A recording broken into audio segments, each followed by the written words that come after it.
Hi, my name is David McHenry. I'm going to give you a quick overview of the Presetter TM20 with the Smart2 control system. I've already set the entire machine up. I have air hooked up to it. This is something I'm making the assumption you guys are more than capable of doing, following the directions out of the instruction manual. I've just turned the unit on, and right now the main screen is on, and I have an X and a Z location on my screen. Right now they are blinking. They're blinking because I have not taken the presetter arm and crossed the reference points.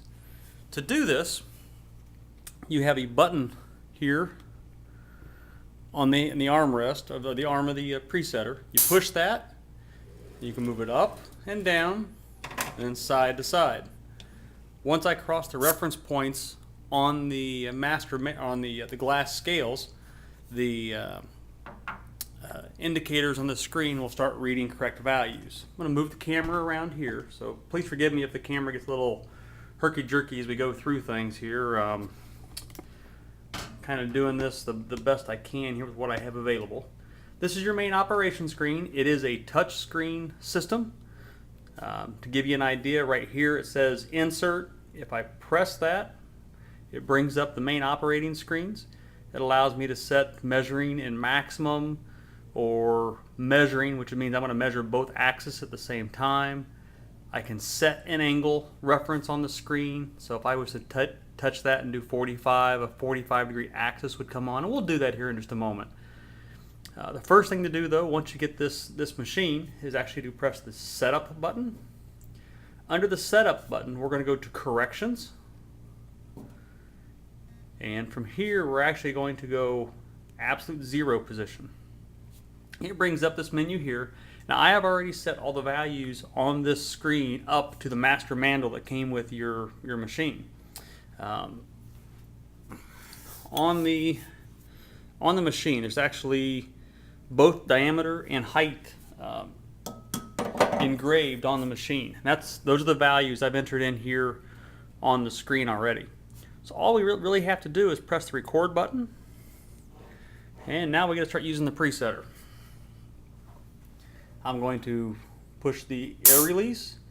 I'm going to move it over, get the object on the screen, and then I have two fine adjust wheels here. This is my X fine adjust.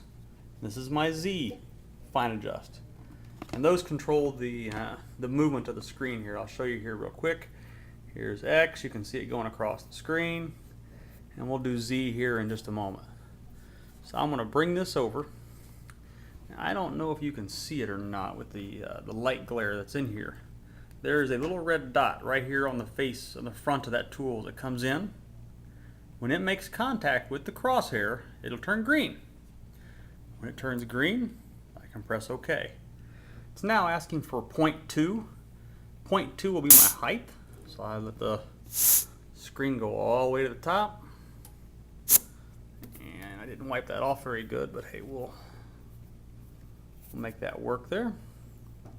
Now I use my Z fine adjust and I bring it up, and I'll get the same thing. I'll get a little dot, and then I'll get a green line, a green dot. So first it'll be red, and keep going, and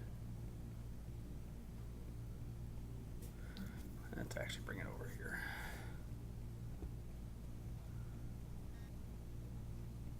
Come on.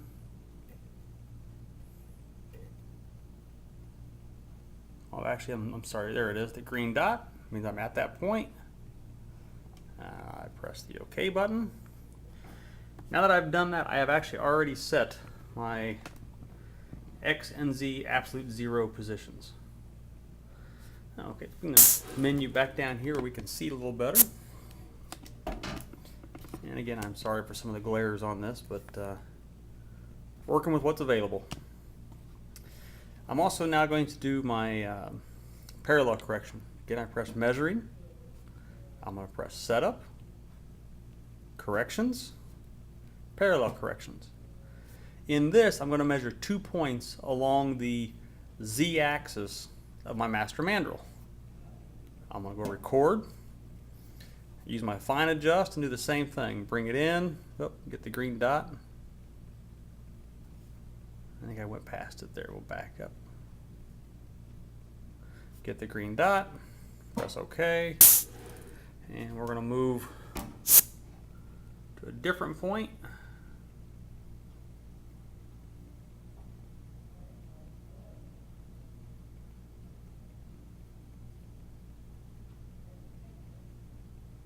And there we go.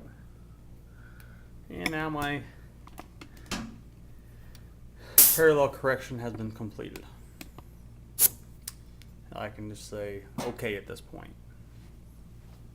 The machine is able to measure in many different fashions. Like I told you a moment ago, I can press the maximum button, which is the normal mode of operation. It brings up all my measuring options. Maximum obviously measures the maximum diameter or height on the screen. We'll show that in a moment. We're going to show a few of the others here real quick just to give you an idea how they work. We're going to go set angle first. And let's say I want to have my axis at a 45-degree angle. I type in 45, press OK, and you can see I now have a 45-degree axis. This allows me to bring in an inserted tool with a 45-degree nose or a 38 or whatever you happen to be working with, and you can measure it very accurately from here. And this is also explained in the operator's manual. I can also go set radius. I can say I want to have a radius of 0.25. OK, and it draws me an arc across the screen of the diameter of 0.25. So if I have a tool with a quarter-inch relief or nose, I can actually preset that, bring it in, measure it, and it should be good to go. Go back to here, and if I want to measure a line, if I have a particular tool that has a distance I want to measure on that line, 2 points are all you need for a line. So I'm just going to measure down the master mandrel here. I'm going to bring it in, get my little green dot here.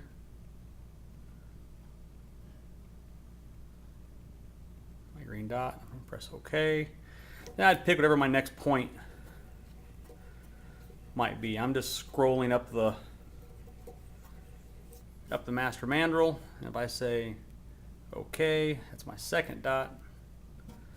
Now the screen provides me all kinds of information here. That didn't help a whole lot here. Let's see if I can get this a little clearer. Here you go. It tells you that the angle I went upon was 0 degrees, the length was 0.2047, delta x was 0, and delta z was 0.2047. So if I measured along an angle, it would give me the angle. It would also give me the change in coordinates from position to position. Very useful if you're measuring a form tool, or if you're wanting to check the geometry of a part. You can actually measure some parts on here as well as your cutting geometries. Okay, and go back and press that again. And get the camera set back here to where it's in a useful position. All right, so that went through set angle and set radius. We even measured a line. Let's do angle next. I'm just going to put a generic tool into the system.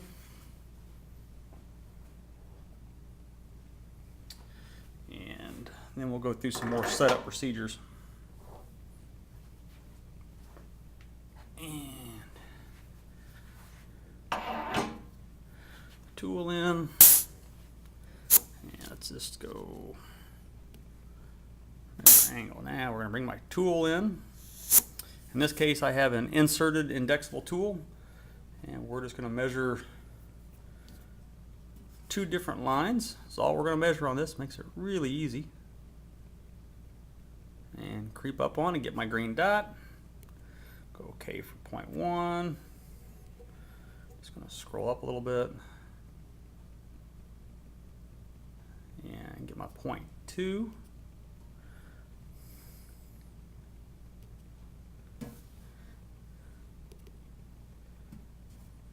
Okay, now I want to get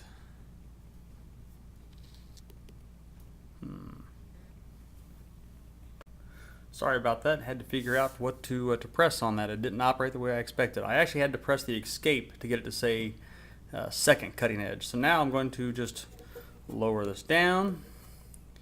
I want to go along the top edge now, and we're going to find a couple points.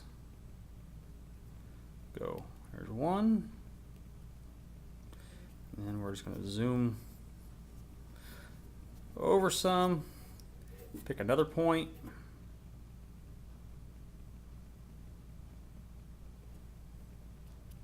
Okay, and it tells me the angle between was 89.35.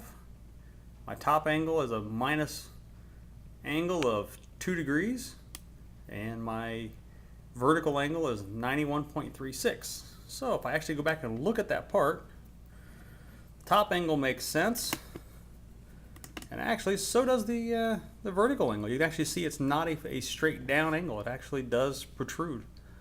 So it just happens to be the way this tool is made. So that's how you can measure the angle. Now if we go through and do radius, and I'm going to put another generic tool in the system.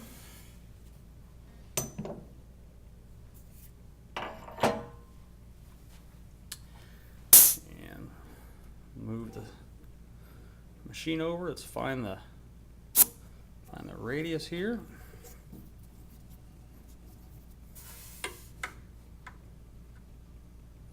And there, we got a nice radius here. So let's get that on the screen. I'm going to pick point 1, right, and it's right in the crosshairs is what we're shooting for here. Get my green point, boom. Point 2, I'm going to come over here.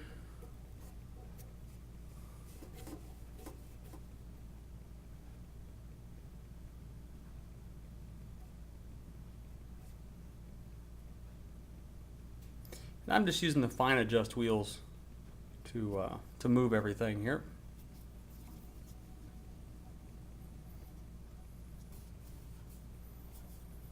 And once I get this point, 3 points create an arc. And it'll actually draw that right on there for me.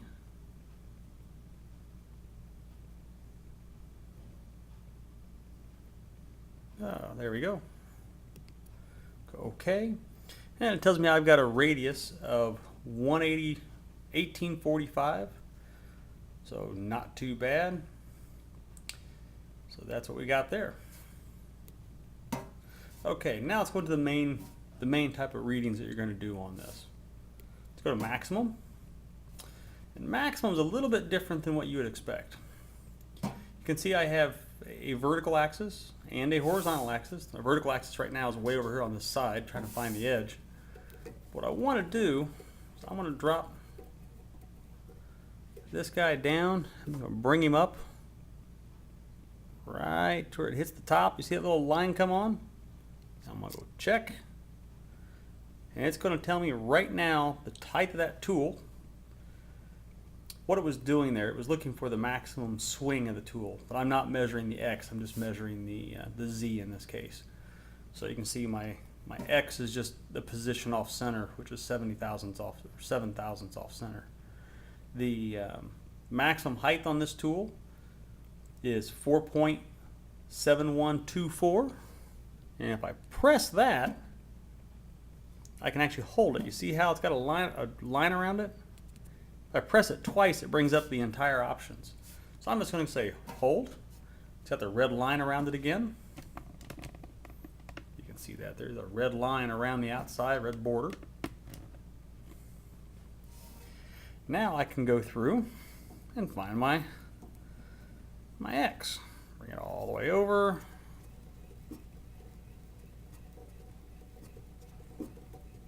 Bring it up. So my X in this case is 0.3175.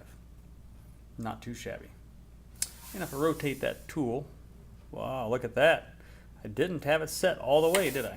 So let's back that guy back up. I just had a nice pretty arc, so all I had on that.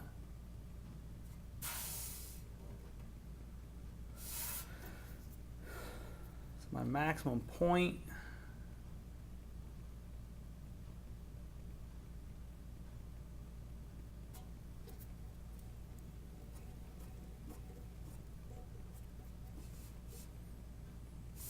actually a 380. So it's probably a metric end mill that I've got in there. I can also take, you notice these plus and minus buttons at the bottom. If I start pressing those, you can actually see the axis will start rotating. This is really useful if you have a tool with an angle on it or relief and you want to measure that. You can actually rotate the axis around, and it will actually tell you over here at the side the amount the axis has been rotated. In this case, it's 1.8 degrees. Then you just hold that to go back, just press it back to go back to 0. And it's back to where it's supposed to be. You can also go hit the measuring button, which to me is the most common type. Again, I'm going to change the tools and put a normal cutting tool in with a where I can get an X and a Z.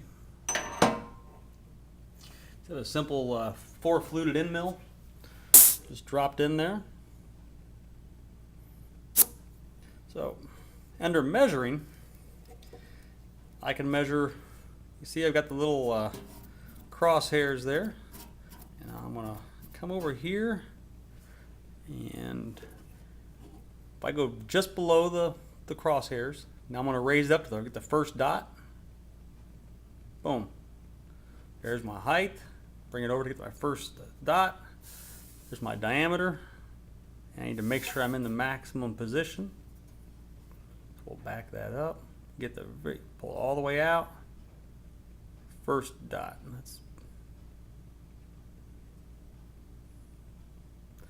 So it's measuring about a 1/2 inch tool with a Z height of 4.7124 on that.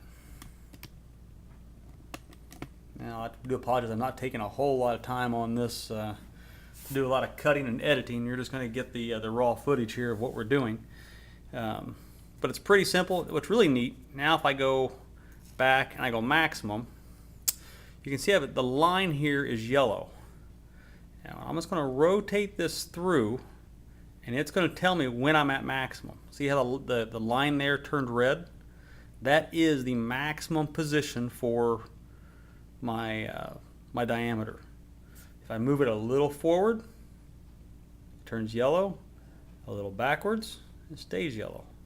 If I bring it around, boom, there's my maximum diameter. Now I press the check button, and it goes back to measuring mode, but I'm already at my maximum diameter. So I just bring it in until I get the first dot. Boom, there it is. All said and done. That's the simplicity part of it.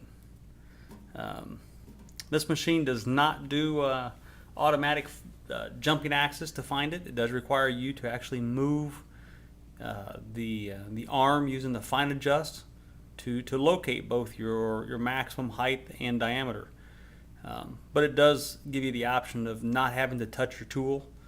A lot of the lower end presetters have a carbide touching tip. This one you don't. You do have the camera option on this, so it does keep you from having to touch your tools. That is the majority of the unit. It's pretty much how you're going to use it, Z and X. Not a whole lot of changing there. Under setup, I did already set up all of your, back up here, the X button to back up. I did already set up your HSK 63 adapter that you'd ordered, and I also added in a 40 and a 41 because I was just doing some testing. I'll delete those out here. I'll show you how to do that right now. I press the 40 with 41. Just press delete. It says delete it. I say yep, and it's gone. Right now for this demo, I am using a 40 taper adapter just because those are the tools I have on my workbench. But pretty straightforward. I hope this helps.